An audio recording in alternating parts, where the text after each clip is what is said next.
역대상 5장에서 6장까지 전체인데요.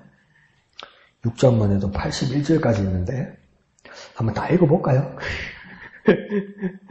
그래서 한번 제가 성경이나 그 말씀을 펴서 제가 설명을 한번 드려볼게요. 개괄적으로 어떤 내용이 있는지. 5장 1절에부터는 르우벤 자손들이 이렇게 쭉 나옵니다. 야곱의 첫째 아들이죠. 그죠? 르우벤. 그 다음 11절부터는 어떤 사람이 나오냐면 갓 자손들이 나옵니다. 갓 자손들. 그 다음 18절, 5장 18절에 보면 므낫세 사람들이 나오는데 므낫세 반 지파 이렇게 되어 있죠. 이 왜 므낫세 반이냐면 반요, 반. 2분의 1, 반쪽. 그래서 므낫세 지파는 오른쪽, 요단강 오른쪽에 반이 가 있고 왼쪽에 반이 가 있었어요. 그래서 므낫세 반 지파 이러면 므낫세 반쪽, 2분의 1이 지파, 동쪽에 있는 그 지파 사람들을 말합니다. 그 지파의 용사들. 그 다음 5장 23절에 보면 므낫세 반 지파의 그 자손들이 그렇게 나옵니다. 그리고 이제 5장 25절로 넘어가면 므낫세 반 지파가 하나님 앞에 범죄하여서 추방된 사건이 그렇게 나옵니다. 그래서 이게 5장이 이렇게 끝이 나고요. 그 다음 6장 첫 절부터는 전체적인 건 뭐냐면 레위 지파 사람들이 나옵니다. 그러니까 야곱의 아들 12아들 중에 첫째가 르우벤, 시몬, 레위, 유다 이렇게 넘어가거든요. 그래서 셋째 아들 레위가 나오죠. 근데 레위가 왜 중요하냐면 여기서 제사장 가문들이 나오는 거죠. 제사장 중에서도 후손이 쭉 내려가다가 그 다음 모세의 형제가 첫째가 레위, 둘째가 모세, 셋째가 이제 미리암 이래 되죠. 그래서 첫째 아론의 이제 그 가문 사람들입니까? 그 제사장이 되는 거거든요. 그리고 나머지 레위 지파 사람들은 성전을 돕는 그 여러 일들을 하는 거거든요. 그래서 이 사람들은 다른 지분보다는 뭡니까? 성전에서 봉사하고 하나님 섬기는 일로 그렇게 일을 평생을 맡은 사람들입니다. 그래서 6장 1절에는 레위의 가게들이 이렇게 나옵니다. 그래서 그 레위 가게들이 나오고 6장 16절부터는 이제 누가 하냐면 또 한번 레위의 자손들을 또 한번 그렇게 정리를 하게 되는 겁니다. 그 다음 쭉 넘어가서 6장 49절에 가면 6장 49절에는 이제 레위 지파 중에서도 아론 자손이 나옵니다. 아론 자손이 왜 중요하냐면 아론 지사는 레위 지파 중에서도 아론 자손들이 대제사장들이 되는 거거든요. 대제사장들이 나오니까 아론 자손을 6장 49절부터 정리를 하고 그 다음 6장 54절에서는 뭐냐면 레위 사람들의 정착지가 나오는 겁니다. 그러니까 레위 사람들은 왜 정착지가 이렇게 나오게 되냐면 그 정착지가 이제 6장 끝까지 나오죠. 왜 이렇게까지 나오냐면 그 12지파를 다시 가나안 땅에 들어왔을 때 12지파를 나눌 때 요단강을 기점으로 요 동쪽에 르우벤 그 다음에 갓, 그 다음 므낫세 반지파가 요 동쪽에 있고 나머지 지파 사람들이 이제 이 왼쪽에 서쪽에 이 가나안에 이렇게 나누어서 이렇게 구역을 나누어서 이렇게 각 지파의 이제 모인 집성지가 되는 것이죠. 그 지파들의 집성지가 되는 것인데 그 레위 사람들은 왜 이렇게 거주지가 많아지냐면 레위 사람들은 자기의 거주지 집성지가 따로 없는 겁니다. 왜냐하면 각 지파들에 이렇게 들어가는 겁니다. 각 지파들의 지분 안에서 들어가서 뭡니까? 그들이 제공하는 것들을 제공받는 거죠. 그 안에서 뭡니까? 이 사람들은 땅에 대한 지분은 없죠. 레위 사람들은. 땅에 대한 지분은 없는 대신 각 12지파들이 사는 곳에 각각 이렇게 떨어져서 살게 된다. 왜 그렇습니까? 하나님을 섬기는 일을 하는 거니까. 그리고 또 제사장들이 그렇게 각 지역에 흩어져 있어야 어떻게 되겠습니까? 그 사람들이 하나님의 말씀을 가르치고 어떻게 섬겨야 되는지를 지도할 수 있으니까. 그러니까 각 지파에 뭐가 되겠습니까? 담임 선생님, 촌장님, 장로님, 제사장, 이렇게 되는 거죠. 그래서 이 사람들이 어떻게 이렇게 퍼져 있는가, 그것을 말하는, 어느 지역에 퍼져 있는가가 54절에서 마지막 81절까지 그렇게 나오는 것이 5장, 6장의 내용입니다. 그래서 성경을 이렇게 다 읽을 수는 없고, 그냥 오늘은 그것만 한번 읽어봅시다. 6장 49절에서 53절까지요. 6장 53절까지. 6장 49절에서 53절까지 여기 아론 자손에 대한 그 설명이거든요.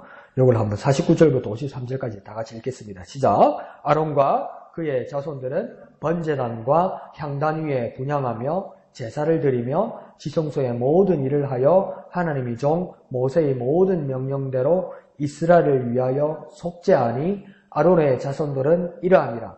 그의 아들은 엘르아살이요 그의 아들은 비나스요 그의 아들은 아비수아요 그의 아들은 붓기요 그의 아들은 우시요 그의 아들은 스라히아요 그의 아들은 무라요시요, 그의 아들은 아마랴요, 그의 아들은 아이두비요, 그의 아들은 사독이요, 그의 아들은 아히마스이더라.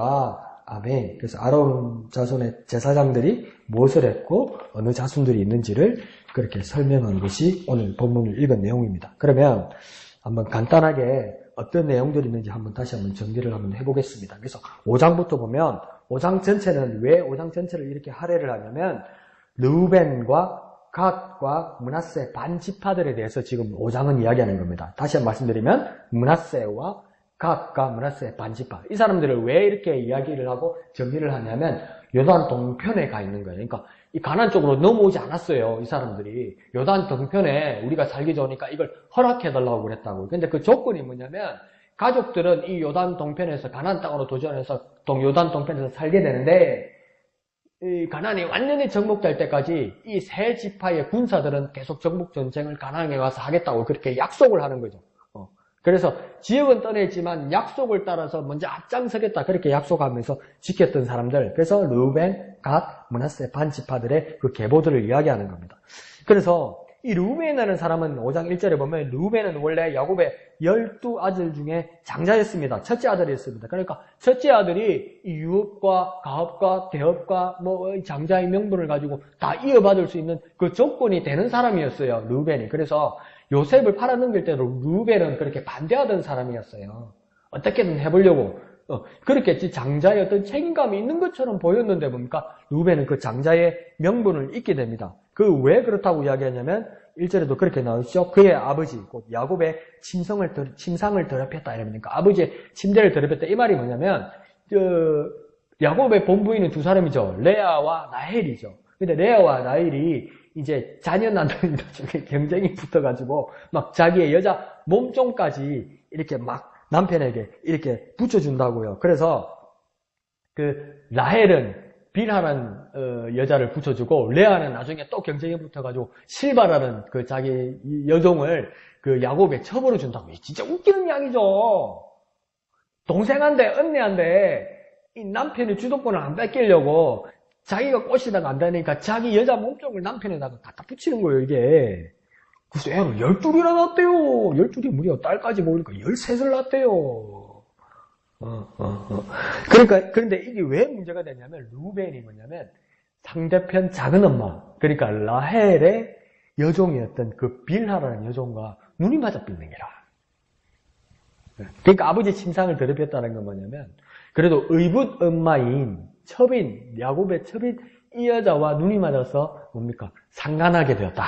간음하게 되었다. 그래서 뭡니까? 그 장자의 명분을 잃게 되는. 그러니까 이 여자와 눈 맞았다는 거에만 문제가 되는 게 아니고 뭡니까? 아버지의 침상을 더럽혔다. 이렇게 표현하는 겁니다. 그래서 장자의 명분을 잃게 되는 겁니다. 그래서 그 대신 두 사람이 등장하는데, 두 동생의 지파가 등장하는데, 그 사람이 누구냐면 유다와 요셉이 등장하게 됩니다. 그게 2절에 나오는 거죠. 그래서 2장 상반절에 보면 유다가 형제보다 뛰어났다 이렇게 이야기합니다. 그 형제보다 뛰어났다는 말은 무슨 뜻이냐면 그 우세하고 또 뭡니까? 힘이 강하다 이런 뜻입니다. 그래서 야곱이 나중에 죽으면서 축복할 때 유다에 뭡니까? 사자와 같은 힘을 가지고 주권자가 너희에서 날 것이다 이렇게 이야기하죠. 그러면 이 사람에게 그런 싹이 보였기 때문에 그런 겁니다. 그러니까 유다가 네 번째 아들이에요. 네 번째 아들임에도 불구하고 뭐라고 해야 합니까? 너에게서 주권자가 날 것이다. 유다의 홀이 너에게 있다. 이렇게 말해요. 홀은 뭡니까? 그 기억납니까? 미스 코리아 대하면 1등 진 하면 뭐 줍니까? 왕관 씌워주고 망토 씌워주고 그다음 뭡니까? 손에 두 개 뭡니까? 지팽이 하나 주죠. 근데 허리가 아파서 짚는 게 아니잖아요. 이렇게 해가지고 이렇게 이러잖아요. 그게 홀이에요. 홀. 그러니까 이거 어야봉이다 이 말입니다. 그러니까 그 시대 고대 시대에는 그 홀을 누가 들고 있겠습니까? 누구? 왕. 임금. 그러니까 니한테서 임금이 난다. 이 말은 무엇이겠습니까? 내게서 메시아가 난다 이런 거죠. 그래서 뭡니까? 그 유다를 따라서 누가 나타나는 겁니까? 가까이는 다윗 왕이 나타나는 거죠. 그래서 그 유다를 따라서 그 뭡니까? 솔로몬이 나타나는 거죠. 그 솔로몬을 따라서 나중에 뒤에 가서 뭡니까? 스룹바벨이 나타나는 것이죠. 성전을 제가 그 스룹바벨을 쭉 뒤에 나타나서 뭡니까? 신약 시대에 누가 나타나는 겁니까? 유다 지파에서 또 가론 유다 이렇게 사지 말고 누가 나타납니까? 유다 지파를 통해서 예수님이 나는 거 아닙니까?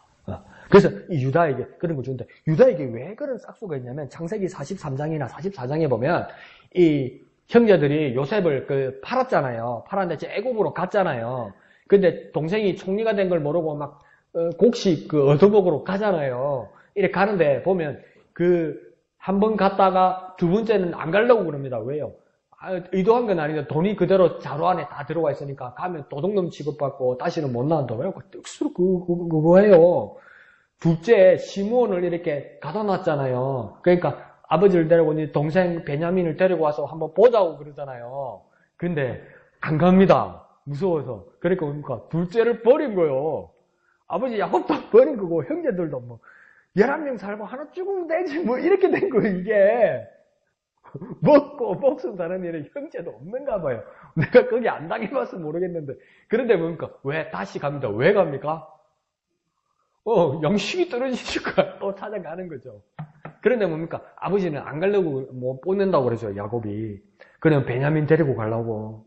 안 그래도 그 친형 요셉이 죽은 걸로 아니까 죽었는데 이 동생까지 죽게 하려고. 그러면 내가 어떻게 이 세상에서 살겠느냐. 난 죽는다. 이 흰머리로 내가 지옥으로 내가 떨어지는 저승으로 가는 것밖에 더 되겠느냐 이래요. 그때 뭡니까? 유다가 나타나니까 내가 책임지겠습니다. 이렇게 이야기해요. 그리고 뭡니까? 내가 만약에 내 동생을 베냐민을 데리고 오지 못하면 내가 책임지겠다고 그렇게 이야기를 해요. 그리고 다시 도둑 취급을 받죠. 요셉 앞에서 이 형제들이. 또 요셉이 뭡니까? 작전을 짜는 거 아닙니까? 다시 자루에다 돈을 넣으라고 그러는 거 아니에요. 그때 다른 형제들 다 무서워서 그럴 때 유다가 났습니다. 나서서 사실은 자자자자자 이래 된 겁니다. 상황이 이래 되었기 때문에 우리가 동생을 데려가지 못하면 내 아버지가 죽겠다고 그럽니다. 큰일 납니다. 우리가 아버지 앞에 죄를 짓는 겁니다. 누가 이야기합니까? 유다가 이야기를 해요. 그러니까 책임감이 있어요. 그래서 이 상황을 뭡니까? 해결을 하죠, 유다가. 그래서 뭡니까? 야곱이 그것을 본 거죠. 그래서 뭡니까? 거기서 너에게 주권자가 날 것이다. 호를 집은 자가 날 것이다. 그렇게 이야기하는 것이죠. 그래서 유다가 등장합니다. 그다음 또 누가 등장하면 거기에서 주권자가 나는 건 이야기를 하겠는데 그다음 또 나타나는 사람이 누구입니까? 요셉입니다. 근데 요셉에게는 2절 하반절에서 뭔 명분이 요셉에게 넘어간다고 이야기합니까? 장자의 명분이 요셉에게 넘어간다죠. 이거 참 제가 중고등학교 때까지 내가 신학교 가서도 이걸 처음에 정확하게 설명을 못 들어보니까 이게 헷갈리는 거니까 장자의 명분이 요셉에게 돌아가면 사실은 그 메시아나 왕은 누구에게서 나온다고 이런 생각이 듭니까? 요셉에게서 나온다고 생각이 들잖아요. 그런데 우리가 생각하는 그 장자의 명분이 아니라 이 장자의 명분은 뭐냐면 그 이스라엘 간섭에서 장자의 명분의 가장 중요한 건 뭐냐면 유산의 2배를 받는 거랍니다. 유산의 2배를 받는 거. 유력한 자로서. 그렇기 때문에 이게 2배를 받는다는 게 확실하죠. 요셉이 왜 2배를 받았습니까? 이 12지파 안에서 보면 요셉이 빠집니다. 나중에 계산할 때 보면 요셉이 빠지고 누가 들어옵니까? 요셉이 2 아들이 들어와요. 그러니까 에브라임과 므낫세가 들어와요. 그러니까 요셉 집안에 지분을 2를 얻는 겁니다. 그러니까 요셉의 아들 에브라임과 므낫세가 얻게 되는 겁니다. 그래서 요셉에게는 2 지분을 가지게 되는 거죠. 그래서 당연히 오늘 말씀처럼 그 장자의 명분이 요셉의 가문으로 가게 되는 겁니다.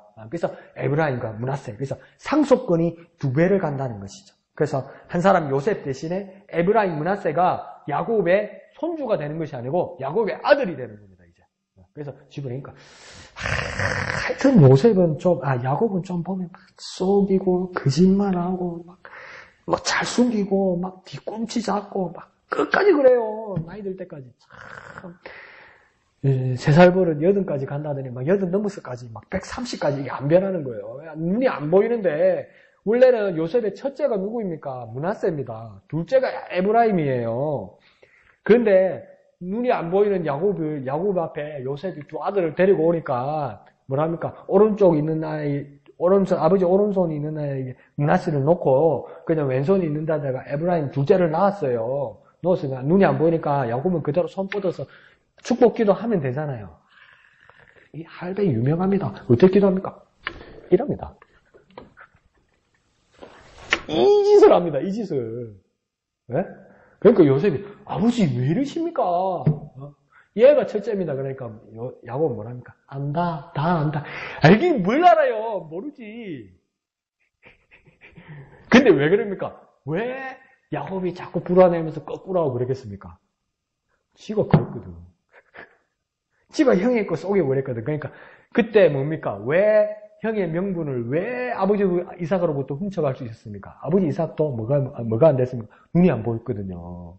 근데 자기가 지금 눈이 안 보이지 않습니까? 나이가 들어서. 그러니까 자기하고 똑같은 줄 아는 거예요. 온 세상이. 그러니까 요셉 이것도 날 속일 거라고 생각하는 거예요. 자기하고 똑같을 거라고 생각하는 거예요. 그렇습니까? 이 집안의 서열과 족보가 막 뒤집어집니다, 이게. 그러니까 인간적으로 보면 이거 엉망진창입니다, 이거. 뭐 하나님이 뭐 이것이고. 맞죠? 그런데 인간적으로 보면 이거 막 엉망진창입니다. 이 집안 배심일 집안입니다. 콩가루에 묵한 집안입니다, 이 집안. 엉망진창입니다, 이거.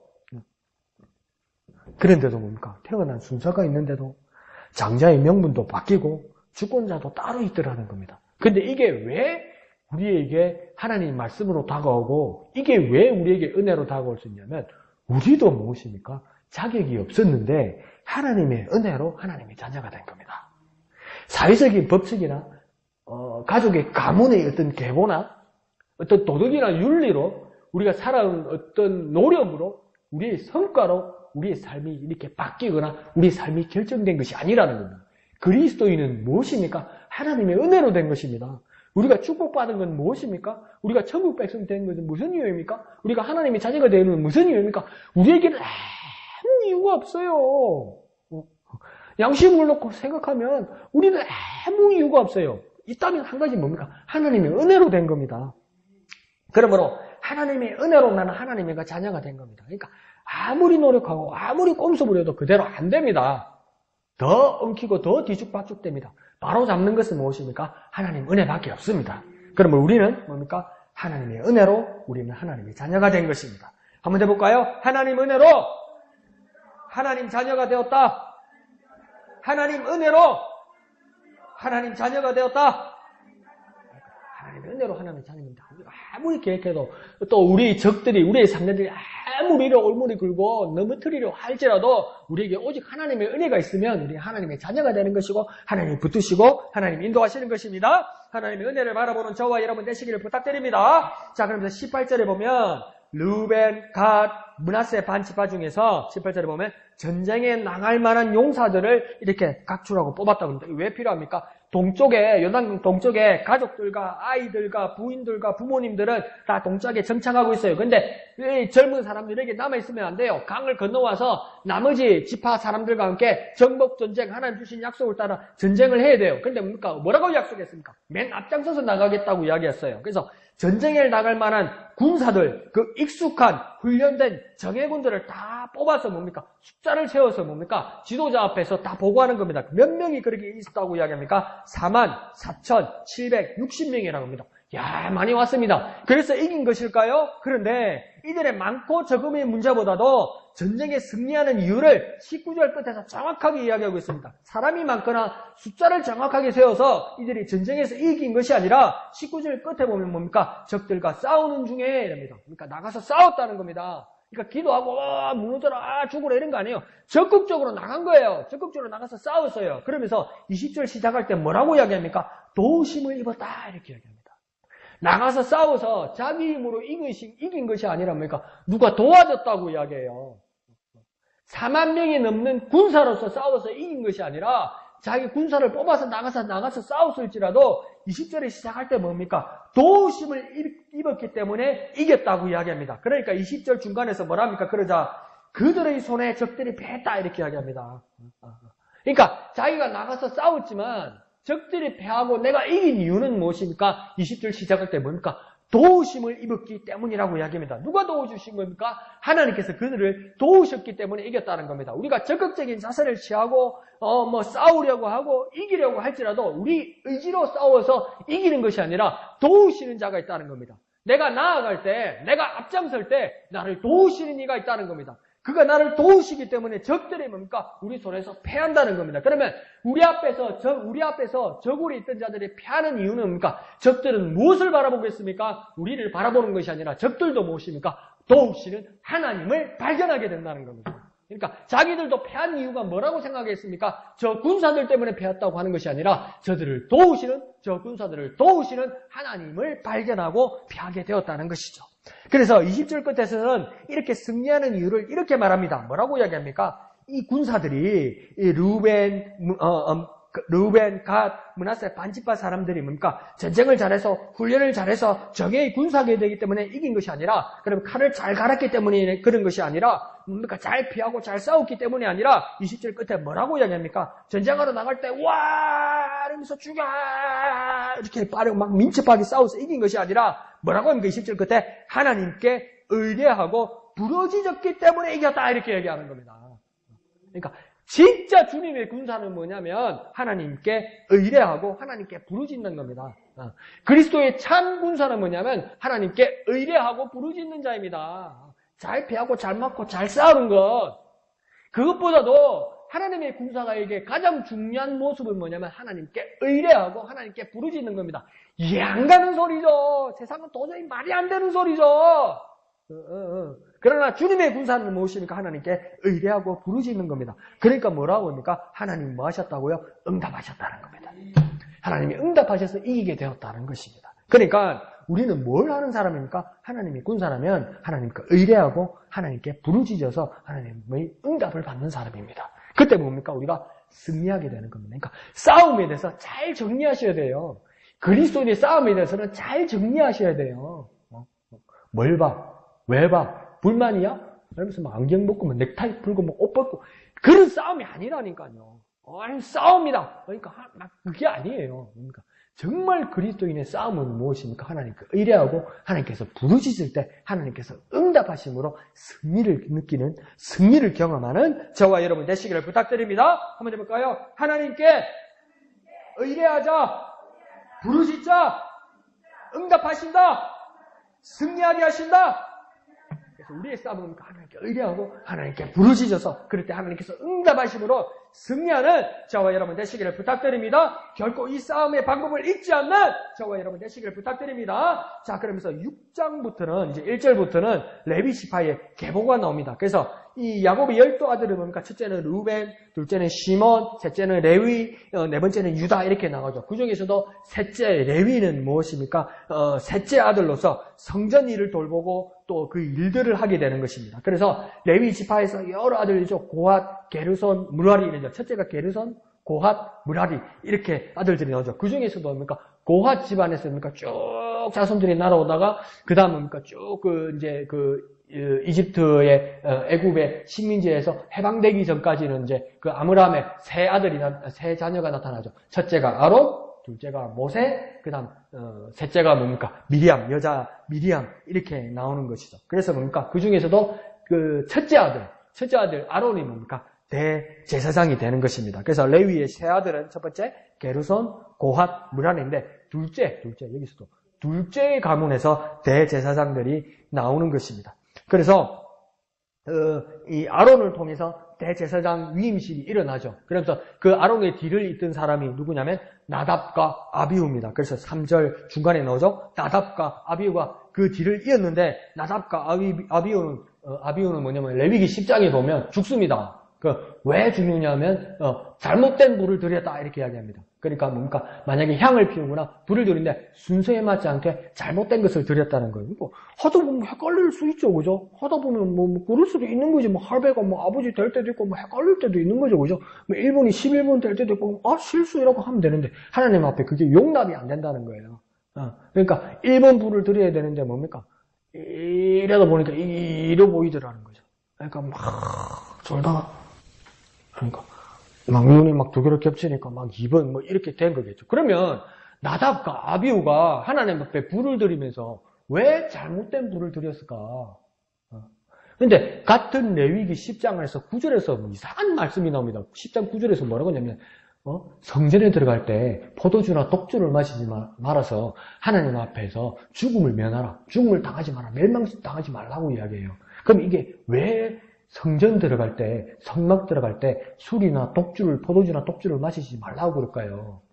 그러니까 나답과 아비후가 술 취했던 거죠. 술 취해서 뭡니까? 아무거나 들였던 거죠. 제정신이 아니었더라는 거죠.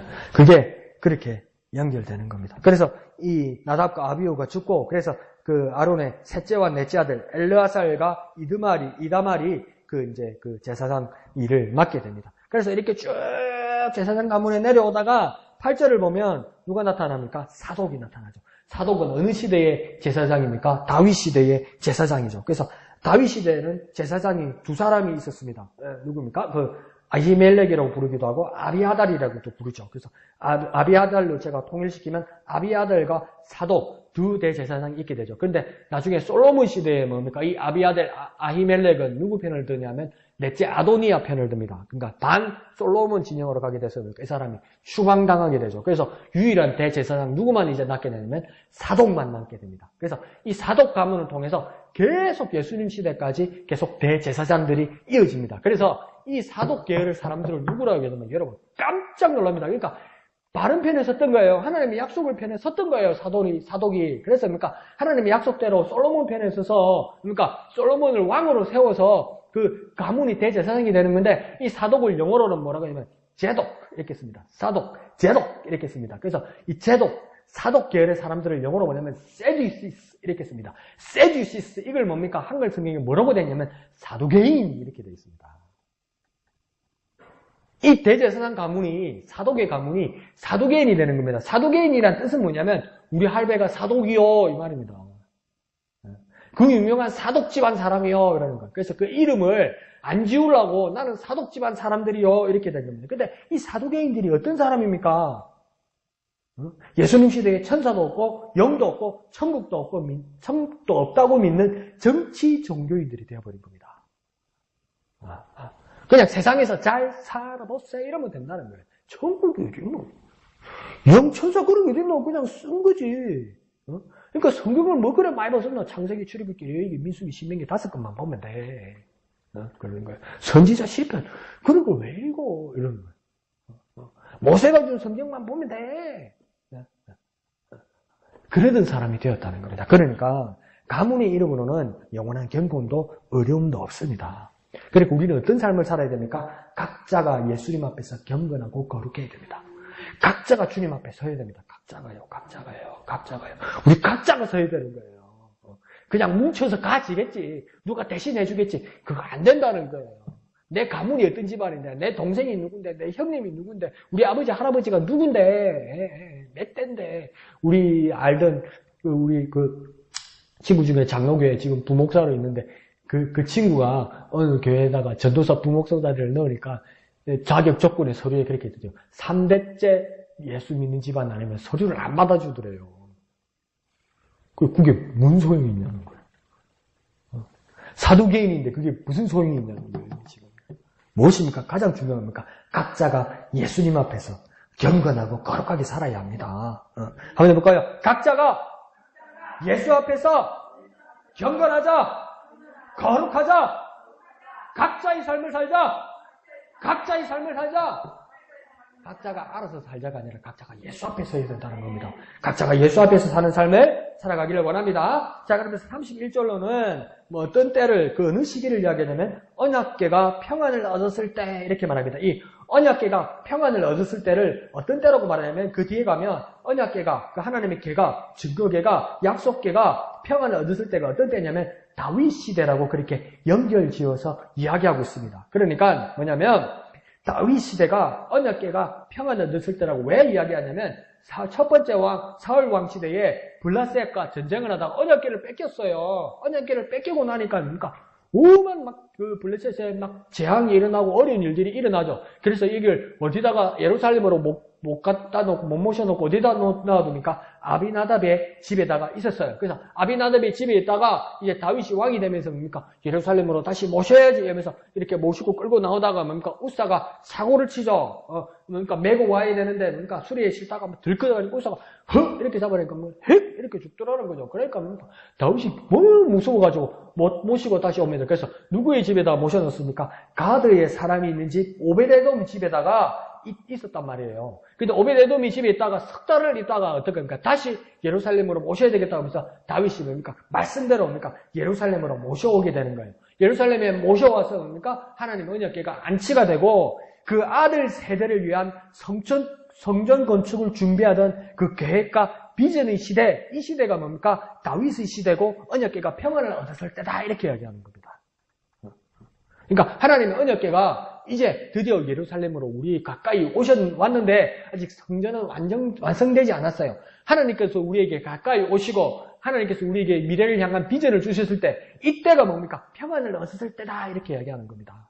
그러니까 야고보서에서도 야고보가 뭐라면 너희 중에 아픈 사람 있느냐? 그러면 기도할 것이요. 너희 중에 고난 당하는 사람이 있느냐? 그러면 기도할 것이요. 너희 중에 기쁜 일이 있는 사람이 있느냐? 그러면 찬송할 것이다. 이렇게 이야기하는 거예요. 그러니까 모든 그리스도의 삶에서 기쁠 때나 슬플 때나 무엇입니까? 하나님과 함께 하는 거예요. 그리고 하나님이 이루어주신 어떤지나 하나님과 함께 하려고 하다가 하나님이 가까이 오심과 더불어 내 이 현실에서 만족하는 것이 아니라 하나님께서 우리를 미래를 향해 주신 그 비전을 가지고 행복할 수 있다는 겁니다. 그러니까 우리가 하나님의 비전을 가지고 미래를 바라보면 오늘이 행복한 겁니다. 오늘로만 만족할 뿐만 아니라 오늘을 감사할 뿐만 아니라 하나님 주신 비전을 가지고 그 비전을 가지고 미래를 바라보면 오늘이 행복한 겁니다. 우리가 왜 오늘이 행복하고 우리가 왜 지금이 행복합니까? 등 따시고 배부르고 오늘 밥 잘 먹었으니까 그것도 감사한 것인데 오늘 하루 잘 넘겼으니까 그것도 감사한 것인데 왜 그리스도인으로서 오늘이 감사하고 행복합니까? 주님 다시 오실 거니까 주님 다시 오실 거라고 이미 약속하셨고 오늘도 내가 기억하고 있으니까 오늘이 행복한 겁니다. 이렇게 살다가 편안히 가면 행복한 게 아니고요. 오늘이 내가 행복한 건 뭡니까? 주님이 다시 오시겠다고, 그날 다시 오시겠다고, 언젠간 다시 오시겠다고 그 주신 그 약속을 오늘 내가 붙들고 있으니까, 그 비전의 말씀을 붙들고 있으니까 오늘 내가 행복한 겁니다. 그러니까 우리 그리스도인의 삶은 하나님의 비전을 갖고 미래를 바라보면 오늘이 행복한 겁니다. 우리가 오늘이 행복할 수 있는 이유는 무엇입니까? 비전을 가지고 있어야 됩니다. 하나님의 약속을 붙들고 있어야 됩니다. 그래서 행복한 오늘을 살아가는 저와 여러분 되시기를 부탁드립니다. 한번 해볼까요? 하나님의 비전을 갖고 미래를 바라보면 오늘이 행복하다. 하나님의 비전을 갖고 미래를 바라보면 오늘이 행복하다. 오늘 행복한 방법이 있어요. 하나님의 비전을 가져야 돼요. 하나님의 비전을 가지고 그 미래를 바라보는 오늘이 행복한 겁니다. 그 행복한 비전의 사람 되시기를 예수님 이름으로 축원드립니다. 자, 그러면서 31절 하반절에 보면 이 지어질 성전을 위해 찬송하는 직분자들을 다윗은 이미 준비했습니다. 그러니까, 야, 하나님 안 해준단다. 하나님 나는 성전 못 짓게 한단다. 아이 몰라, 뭐 뒤에서 알아서 하겠어. 나는 이제 모르겠다. 이렇게 하는 게 아니고요. 너희 후손이, 너희 아들이 이 성전을 지을게 될 것이라고 하나님 그렇게 약속해 주니까 다윗은 그것이 감사하고 그것이 기뻐서 성전 짓는 것 빼고는 싹 준비 다 하는 거예요. 성전 짓는 것 빼고는 싹 준비 다 해요. 그러니까 솔로몬이 궁궐 짓는데 13년 걸리고요. 성전 짓는데 얼마 걸리는 줄 압니까? 7년밖에 안 걸립니다. 왜 7년밖에 안 걸리겠습니까? 다윗이 준비 싹 다 해놨어요. 그러니까 애들 레고에 막 이빨 맞춰보자 그냥 세우듯이 싹 준비 다 해놨어요.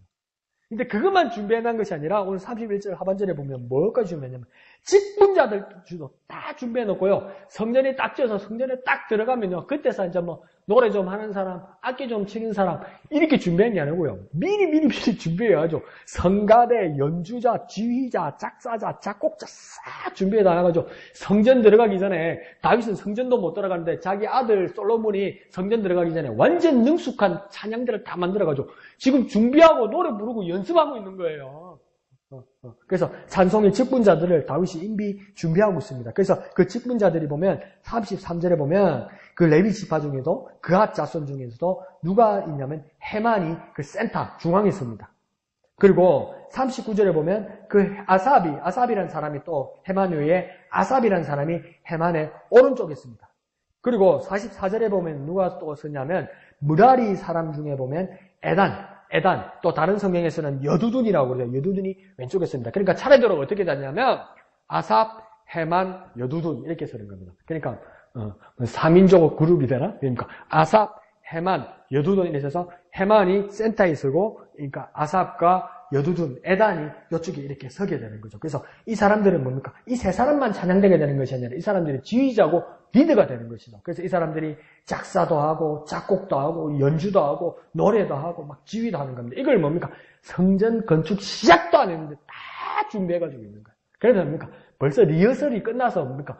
완전 돌립니다. 그 한국의 아이돌 문화가 막 얼마나 막 성행을 합니까? 그런데요, 그게 노예, 문석에 그런 것도 있고, 막 자본도 있지만 또 잘 안 되는 사람도 있고 이랬잖아요. 근데 그게 왜 그러냐면요, 10명을 키우면 1명 정도, 한 10% 정도만 성공 가능성이 있을랑말랑 한답니다. 그런데 어릴 때부터 이 아이돌을 스카웃을 해서 연습생이 있잖아요. 하는데, 이 1명을 1년 동안 키우는데 1명당 1억 원이 든답니다.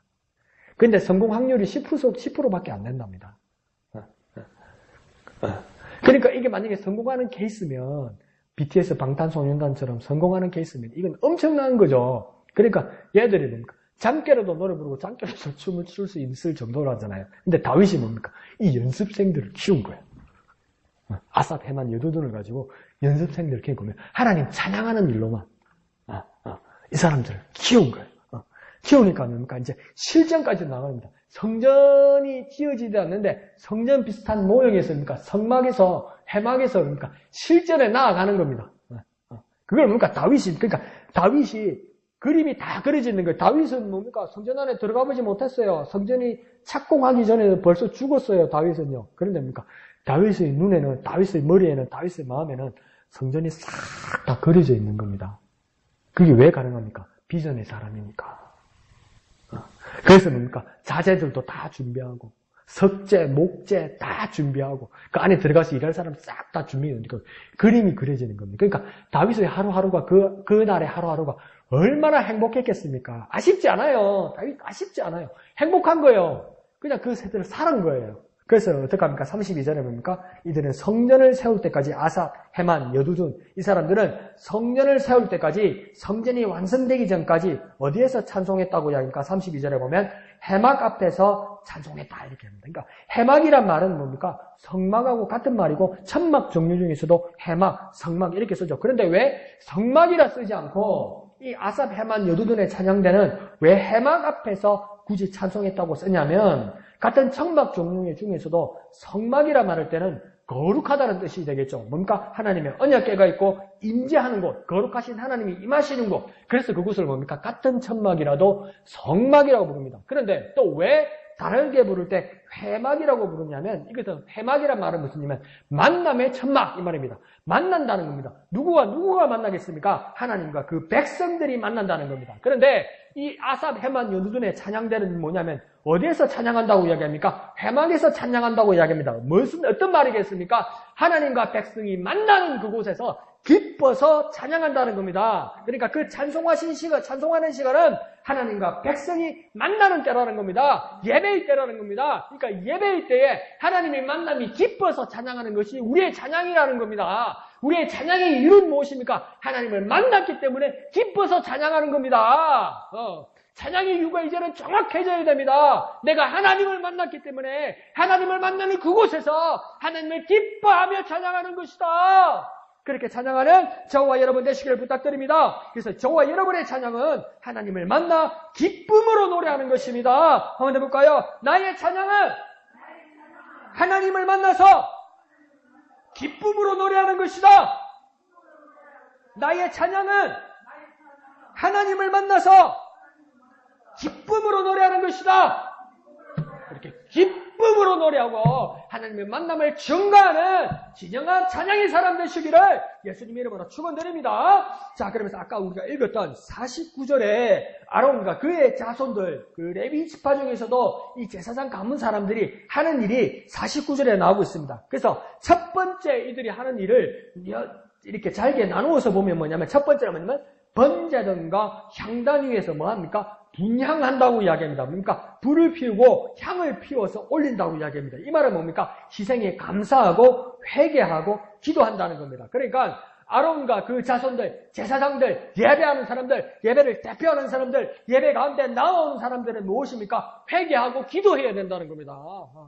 뭐라고요? 회개하고 기도해야 됩니다. 우리가 참 예배자라면 첫 번째 뭘 해야 됩니까? 하나님 앞에 나올 때 회개하고 기도하는 사람이 되어야 됩니다. 뭐라고요? 회개하고 기도하는 사람. 뭐라고요? 회개하고 기도하는 사람. 참 예배자면 회개하고 기도하는 사람이 되어야 됩니다. 그리고 또 어떤 일을 한다고 합니까? 제사를 드린다고 이야기합니다. 제사를 드린다는 말은 무엇일까요? 하나님께 예배드리고 하나님의 은혜를 받는 겁니다. 하나님 앞에 예배를 드리고 하나님 앞에 은혜를 받는 자가 되어야 됩니다. 참 제사하는 사람, 참 예배하는 사람이 된다면 하나님 앞에 예배를 드리고 하나님의 은혜를 받습니다. 한번 해볼까요? 하나님께 예배를 드리고 하나님의 은혜를 받습니다. 하나님께 예배를 드리고 하나님의 은혜를 받습니다. 그렇게 산제사, 참 예배드리는 저와 여러분 되시기를 부탁드립니다. 그리고 세 번째는 무슨 일을 하냐면 지성소의 모든 일을 한다 이렇게 얘기합니다. 지성소는 뭡니까? 성전이나 성막에도 뭡니까? 입구가 있고 뜰이 있고 성소가 있고 천막이 있고 그 안에 뭐가 있습니까? 지성소가 있죠. 지성소는 어떤 말이냐면 지극히 거룩한 곳이다 이 말입니다. 그래서 영어로는 뭐냐면 Holy of Holiness 이랍니다. 그러니까 거룩한 것들이 하나님이 있는 곳은 거룩한 것이 있는데 하나님이 임재하는 곳은 그 거룩한 것 중에서도 가장 거룩한 것이다 이렇게 이야기하는 것입니다. 그래서 지성소의 모든 일을 하는 사람이 예배 인도자가 하는 일이라고 이야기합니다. 거룩한 것, 하나님의 거룩한 것, 그 중에서도 가장 거룩한 것 이것은 뭡니까? 자리보다도 더 중요한 것은 뭡니까? 하나님의 임재가 있어 그 자리가 거룩하게 되는 겁니다. 그래서 우리는 이제 무엇입니까? 우리의 몸을 성전 삼아서 하나님께서 성전 삼아 계신다. 이 말은 무엇입니까? 성령께서 내 안에 오셔서 내가 가는 그 오는 곳이나 하나님의 임재가 있는 곳이면 이제 예배의 자리가 되는 것이고 뭡니까? 그곳이 거룩한 자리가 되는 것입니다. 그러니까 더 중요한 예배의 자리, 더 중요한 거룩한 자리는 무엇입니까? 자리보다도 더 중요한 것은 하나님이 임하시는 것. 자리보다 중요한 것은 뭡니까? 하나님이 임재하시는 것. 그것이 거룩한 것이 된다는 겁니다. 내가 항상 하나님과 함께해서 하나님의 임재가 있고 하나님과 함께하는 일이 있고 하나님 앞에 예배하는 자리가 되어야 된다는 겁니다. 내가 가는 곳이 거룩한 곳이 되어야 됩니다. 저와 여러분이 가는 곳이 거룩한 곳이 되어야 됩니다. 왜 거룩하셨습니까? 하나님의 임재가 나와 함께하기 때문에 하나님 임재가 나와 함께하기 때문에 이제는 하나님의 임재가 있는 곳을 찾아갔어야 되지만 이제는 하나님과 나와 함께하시고 임재하시기 때문에 내가 가는 곳이 거룩한 곳이 되어야 돼요. 내가 가는 곳이 거룩한 곳이 되지 못하고 세상과 똑같이 오염되고 세상과 똑같이 나가고 세상과 똑같이 이러고 세상과 똑같이 이러고 세상과 똑같이 이러면 뭡니까? 하나님 임재가 내 안에 없는 거예요. 그걸 증거하는 것이라는 거예요. 그러므로 하나님 임재가 내 안에 있어. 내가 가는 모든 곳이 거룩한 곳이 되시기를 부탁드립니다. 한번 해볼까요? 하나님의 임재가 거룩하게 하소서. 내가 하나님과 함께 하소서. 그래서 거룩한 임재와 함께하는 저와 여러분 되시기를 부탁드립니다. 자, 그러면서 네 번째는 이렇게 이들이 하는 그 근거는 무엇이라고 이야기냐면 하나님이 종 모세의 모든 명령대로 한 것이다. 자기 마음대로 한 것이 아니라고요. 더 좋게 말하면 뭡니까? 내가 좋은 대로 한 거, 좋은 게 좋은 거라고 한 것이 아니라고요. 나는 정말 선의가 있고 난 좋은 뜻이 있어서 하나님 좋게 하려고 한 건데 그것 가지고는 안 된다고요, 여러분. 그것 가지고는 안 돼요. 내가 좋은 뜻으로 한 거니까 하나님 받아주세요. 그것 가지고는 안 된다고요. 그러니까 하나님께서 이미 하나님의 마음을 표현하신 그 말씀대로 해야 된다는 거예요. 하나님이 말씀하셨잖아요. 하나님이. 이미 말씀하셨잖아요. 하나님이 난 이것 좋아, 난 이것 싫어. 하나님 이미 말씀하셨잖아요. 그러니까 그것을 살펴서 그 말씀대로 해야 된다는 거예요. 하나님이 뭡니까? 모세에게 아론의 그 제사장을 세우기 전에 모세를 먼저 올려서 변화산에 올려서 하나님 40주 40야를 말씀하셨어요. 난 이게 좋아, 이게 싫어. 다 말씀하셨어요. 근데 뭡니까? 그 밑에는 난리가 난 거예요. 금송아지 만들어가지고 뭐라고 해야 합니까? 이게 금송아지라고 말하지도 않습니다. 아론이 뭐랍니까? 여호와다, 신이다. 이랍니다. 송아지가 하나님이라고 이야기합니다. 그럼 내려와서 뭐라면 너 왜 이렇게 했냐면 우리 할 말이 있잖아요. 이거 우리가 송아지라고 그랬습니까? 이것이 우리 소신이라고 그랬습니까? 그런 적 없습니다. 하나님이라고요. 여호와라고요. 자다가 아무거나 하면 안 된다니까. 소가 여호와라는데 아멘하면 어떡해. 여호와라고요. 그런데 뭡니까? 그걸 뭐 어떡하라고 했습니까? 갈아서 마시게 해버렸잖아요. 시험을에 흘려버렸잖아요. 내 마음에 좋은 걸로. 그러니까 하나님 내가 좋은 뜻으로 한 거예요. 받아주세요. 그게 아니라고요. 하나님 40일 동안 모세한테 뭐라고 하냐면 난 이거 좋아, 난 이거 싫어 다 말씀하셨어요. 그러면 하나님 말씀하신 대로 살펴서 하나님을 섬겨야 될 거 아니에요. 하나님 말씀하신 대로 해야 될 거 아니에요. 그럼 말씀 펴야 될 거 아니에요. 말씀을 확인해야 될 거 아니에요. 짚어야 될 거 아니에요. 색칠하고 줄 긋고 확인해야 될 거 아니에요. 모르면 설명서 보고 해야 될 거 아니에요. 좋은 거라고 했는데요. 하나님 받을 수 있습니까? 없습니까? 안 받으십니다. 정말 하나님을 섬기기를 원하는 사람이라면 하나님 말씀대로 해야 됩니다. 말씀대로요. 근데 말씀을 살피지 않으면, 말씀을 보면 이상하게 자기 감정하고 자기가 아멘 하는 걸로 이게 하나님 말씀이라고 생각해서 아닙니다. 정확히 말씀드리지만 그거 아닙니다. 내 마음이 뜨거우니까 아멘 하니까 그게 하나님 말씀입니다. 아닙니다. 아무리 냉정하고 차갑고 이해가지 않더라도 성경에 쓰여지고 하나님께서 하신 말씀, 그게 하나님 말씀입니다. 그러니까 내가 기뻐서 순종하는 하나님 말씀도 있지만 내가 이해가지 않고 내가 하기 싫을지라도 그게 하나님 하신 말씀이면 그대로 하는 것이 하나님 뜻이고 그것이 하나님 말씀입니다. 바뀌어야 돼요. 내가 성의를 가졌으니까 내가 좋은 뜻이니까 하나님 받아주세요. 하나님 받으십니까? 안 받으십니다. 내가 힘들고 내가 하기 싫고 그럴지라도 그것이 하나님 말씀이면 그대로 하는 것이 하나님 뜻을 이루는 것입니다. 힘들어도 싫어도 그것이 하나님 말씀이면 그 말씀대로 이루는 것, 그 말씀대로 순종하는 것, 그것이 하나님 뜻을 이루는 것입니다. 한번 해볼까요? 말씀대로 하는 것이다. 말씀대로 하는 것이다. 네, 그 말씀대로 하는 것은 뭡니까? 아주 원색적인 겁니다. 성경 말씀대로 하는 거예요. 가나다라 기억 니은 띠끌 쓰여진 대로 하는 거예요. 내 마음에 막 밤에 자다가 들었는데 내 기분에 막 하나님 있을 텐데 그 말씀 아니에요. 그 말씀이 성경에 안 쓰여 있으면 그 말씀 아니에요. 말씀대로, 하나님 말씀대로 내가 힘들고 어려울지라도 하나님 말씀대로 순종하는 저와 여러분 되시기를 부탁드립니다. 그러면서 다섯 번째 그 최종의 일은 뭐라냐면 뭐 하는 일이라냐면 속죄하는 일이다 이렇게 합니다. 속죄하는 일이라는 것은 뭐냐면 레위기에서도 반복해서 말씀하셨고 또 베드로전서 1장 15절의 말씀처럼 뭡니까? 나 여호와가 거룩하니 너희도 거룩해야 된다 이 말입니다. 그러니까 하나님을 만나기 위해서는 거룩하신 하나님을 만나기 위해서는 우리가 거룩해야 되는데 그래서 구약시대의 제사장을 통한 많은 사람들은 뭡니까? 몸부림쳤습니다. 거룩하신 하나님 앞에 나아가야 되는데 그래서 몸부림쳤습니다. 매번 짐승을 잡고 양을 잡고 소를 잡고 비둘기의 목을 꺾어서 뭡니까? 그렇게 피를 묻혀서라도 희생하고 대신 죽는 일을 위해서라도 그렇게 해서라도 거룩하신 하나님 앞에 한 번 나아가 보려고 그렇게 애를 썼어요. 그래서 단 한 번, 몇 번 주님을 만날지라도 뭡니까? 다시 죄가 생각나고 다시 죄를 짓더라는 거예요. 왜요? 다 지워지고 다시 원위치로 돌아가는 일밖에 일어나지 않더라는 거예요. 그런데 한 번에 완벽한 예수 그리스도의 속죄피로 거룩해져서 거룩하신 하나님을 만날 수 있는 기회가 우리에게 오게 된 겁니다. 그래서 뭡니까? 거룩하신 하나님 앞에 거룩하신 예수의 피로 하나님과 화목하게 되었다는 것입니다. 그러려면 이것이 완전하게 예수로 말미암아 우리가 속죄함 받게 되어서 하나님과 화목하게 되었다는 거예요. 우리가 예수의 은혜로 속죄받고 예수의 은혜로 하나님과 화목하게 되었다는 거예요. 그러니까 우리에게 완벽한 속죄는 무엇입니까? 예수 이름으로 속죄받는 겁니다. 어떻게 속죄받았다고요? 예수 이름으로 속죄받았습니다. 우리는 어떻게 속죄받았다고요? 예수의 이름으로 속죄받았습니다. 이 속죄가 뭡니까? 완벽한 속죄예요. 완벽한 속죄. 구약시대의 짐승을 잡는 속죄는 뭡니까? 일시적인 속죄였어요. 근데 우리는 이제 뭡니까? 예수 이름으로 완벽한 속죄를 받는 거예요. 누구 이름으로요? 예수의 이름으로 어떤 속죄를 받았다고요? 완벽한 속죄를 받은 거예요. 그 일이 우리 가운데 일어났다는 겁니다. 그런데 이 일이 아론의 자손 제사장들만이 했는데 그들이 대표로 했었는데 베드로는 이제 뭐라고 이야기하면 이제 2장 9절에서 우리 모두에게 목사만이 아니라 우리 모두에게 왕같은 제사장이라고 축복하고 선언한 겁니다. 우리 모두가 모든 그리스도인 지체 한 사람 한 사람 모두가 어떤 사람이라고요? 왕같은 제사장이 되었다는 겁니다. 그러니까 우리가 각자가 어떻게 할 수 있습니까? 회개하고 기도하고 예배하고 은혜 받고 하나님 임재를 경험하고 말씀대로 행할 수 있고 예수의 피로 거룩해지는 일이 우리 각자에게 은혜로 일어났다는 거예요. 그 일이 뭡니까? 예수의 은혜라는 겁니다.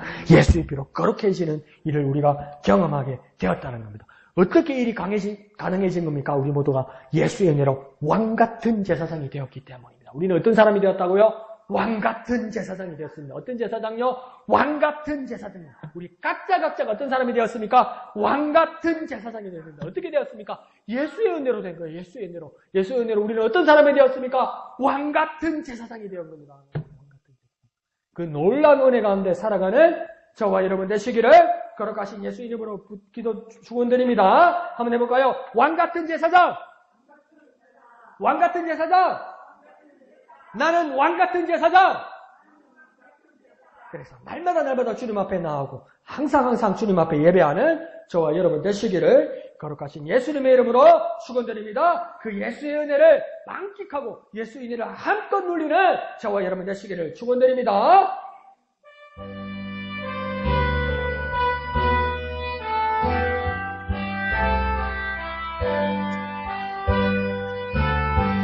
내 이끈 예수 내 주여 이제이니 주님 앞에 한없는 은혜 받고서 내 생명 모두 드리오니 그 풍성하시는 종을 주 내게 내려주소서. 내 임금 예수 내 주여 내 허물을 덮으시고 주 십자가에 흘리신 그 피를 믿는 마음 보사 내 중한 죄를 사하여 참 평안한 마음 주소서. 내 임금 예수 내 주여 주 은혜에 감격하여 한없는 감사 찬송을 내 주님 앞에 드리오며 내 마음과 정성 다하여 늘 기뻐하며 살리라. 내 임금 예수 내 주여 이 마음과 이 천한 몸 그 보배 피로 값주고 주 친히 사신 것이오니 나 이제 사나 죽으나 주 뜻만 따라 살리라. 아멘. 여러분 예수의 은혜가 얼마나 큰지 모릅니다. 너무나 흔하게 말하니까 예수의 은혜가 얼마나 큰지를 우리가 너무나 과소평가할 때가 있어요. 근데 이 아론의 대제사장 가문들만 겨우 1년에 한 번 지성소 안에 들어갈 수 있었던 일을 하나님께서 거기에만 임재하셨는데, 그래서 임재한 자리로 겨우 1년에 한 번 찾아갔었는데 하나님의 임재가 각자 여러분에게 임하셨어요. 성령께서 저와 여러분을 성전 삼고 계셨어요. 날마다 우리에게 임재하시고 날마다 우리가 왕같은 제사장으로 하나님 앞에 예배하고 하나님과 한복할 수 있다는 것이, 이것이 얼마나 크신 은혜입니까? 유대인들은 아직도 상상도 못하는 일입니다. 하나님만을 바라고 저 구약 성경만 읽는 사람은 아직도 상상도 못하는 사람들입니다. 이게 상상도 못하는 일입니다. 근데 그 은혜가 우리에게 임한 것이에요. 그 예수의 은혜가 우리에게 임한 것이에요. 예수의 은혜로 우리가 왕같은 제사장이 되었어요. 그 예수의 은혜에 감사하며 그 예수의 은혜로 날마다 하나님의 임재를 경험하고 하나님 앞에 예배하는 저와 여러분 되시기를 거룩하신 예수 이름으로 축원드립니다. 하나님 기억나게 하여 주옵소서. 예수의 은혜로 왕같은 제사장, 내가 왕같은 제사장이 되었음을 주님 앞에 감사하게 하여 주시옵소서. 주님의 이름 크게 한번 부르고 다 같이 기도하겠습니다. 주여! 내가 예수의 은혜로 왕같은 제사장이 되었습니다. 내가 예수의 은혜로 왕같은 제사장이 되었습니다. 내가 예수의 은혜로 날마다 하나님의 임재를 경험합니다. 유대인들은 상상할 수도 없었던 하나님의 임재를 날마다 경험합니다. 그들은 하나님의 임재가 있는 곳으로 1년에 한 번 겨우 찾아가는 경우였는데 주님 내게 찾아오셔서 주님 내게 성전 삼으셔서 주님 내게 임재하셔서 왕같은 제사장 삼아주시니 감사합니다. 그 예수의 은혜가 얼마나 큰지 얼마나 놀라운지 주님 잊지 말게 하여 주옵소서. 주님 소멸시키지 않게 하여 주옵소서. 주님 감수하지 않게 하여 주시옵소서. 그 예수의 은혜를 따라 왕같은 제사장의 삶을 살아가는 우리가 되게 주여 역사하여 주시옵소서. 왕같은 제사장의 삶을 살아갈 수 있도록 주님 우리에게 은혜 베풀어 주시옵소서. 예수의 은혜로 왕같은 제사장이 되었음을, 예수의 은혜로 왕같은 제사장이 되었음을, 그 크신 은혜가 내게 있음을, 그 예수의 은혜가 내게 있음을 주님 잊지 않게 하여 주옵소서. 주여 포기하지 않게 하여 주옵소서. 내 이근 예수 내 주여, 이 마음과 이 천한 몸 그 보배 피로 값주고 주 친히 사신 것이오니 나 이제 사나 죽으나 주 뜻만 따라 살리라. 주님 감사합니다. 주님의 은혜가 얼마나 큰지 주님 잊지 않게 하여 주옵소서. 날마다 새롭게 깨닫게 하여 주옵소서. 저 많은 유대인들은 아직도 하나님의 임재가 있는 곳을 찾아가는데, 그것도 1년에 한 번 단 한 사람이 겨우 들어가는데, 이제 예수의 은혜로 주님께서 내게 오셔서 날마다 임재하신다는데 그것이 얼마나 크신 은혜인지 주님 우리가 깨닫게 하여 주시옵소서. 우리가 왕같은 제사장이 되었음을, 예수의 은혜로 왕같은 제사장이 되었음을, 날마다 예배할 수 있는 능력자의 삶으로 변화하였음을 주님 잊지 않고 확인하고 경험하고 고백하고 선포하는 우리의 삶이 되게 하여 주옵소서. 삶으로 증가하는 우리가 되게 하여 주옵소서. 왕같은 제사장으로 보여주는 우리가 될 수 있도록 주님 역사하여 주시옵소서. 다 잊어버릴지라도 예수의 큰 은혜가 얼마나 크신지요, 예수의 은혜가 내게 얼마나 크신지요, 예수의 은혜가 내게 얼마나 크신지요. 주님 앞에 감사하며 영광 돌려드리는 우리 되게 역사하여 주시옵소서. 모든 것을 감사드리며 거룩하신 예수님의 이름으로 간절히 기도하옵나이다. 아멘. 하늘에 계신 우리 아버지의 이름을 거룩하게 하시며 아버지의 나라가 오게 하시며 아버지의 뜻이 하늘에서와 같이 땅에서도 이루어지게 하소서. 오늘 우리에게 일용할 양식을 주시고 우리가 우리에게 잘못한 사람을 용서하여 준 것 같이 우리 죄를 용서하여 주시고 우리를 시험에 빠지지 않게 하시고 악에서 구하소서. 나라와 권능과 영광이 영원히 아버지의 것입니다. 아멘. 주님 감사합니다. 주님 감사합니다. 예수의 은혜가 내게 있어, 예수의 은혜가 내게 있어, 넘쳐나는 예수의 은혜가 내게 있어 날마다 감사하는 우리가 되게 하여 주시옵소서.